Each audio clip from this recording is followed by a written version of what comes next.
Olugero lwa 50. Entamu ewulira muliro mubereberye.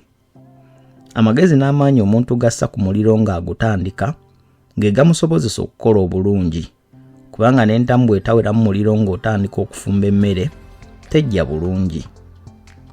Olugero lwa 51. Ettooke oliwanirira likyali ku mugogo, bwe limala okugwa nga terikyadda waggulu.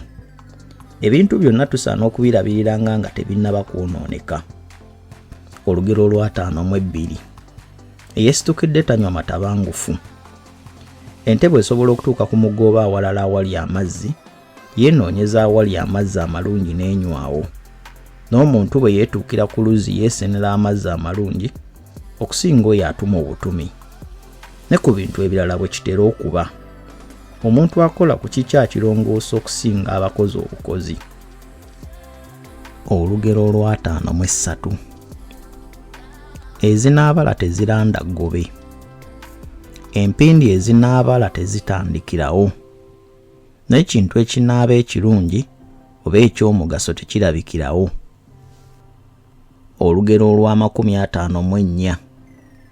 Gannyana ganywebwa mu wangaazi. Ennyana eŋŋanda erwawo nnyo okuzaala.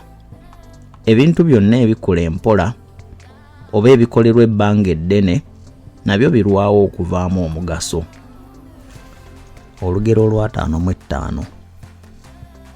Gujabagidde ng'omunafu azadde kaliira. Kiba kitalo omukazi omunafu okuzaala omwana ali ennyo. Kale abaana amuliisa ki? Ebyo biyinza okwogera ku muntu asobeddwa ebintu, mpozi ng'omuntu alwazizza ennyo abantu be, ate n'agwa ku misango ng'egy'okubuza ensimbi za gavumenti. Olugero lwa 56. Kagubiiru ng'omutwe gw'omunafu gugendera mu nku guddira mu matooke. Omunafu asobola nnyo okwetikka emmere n'ebirala kubanga tasobola kwerimira.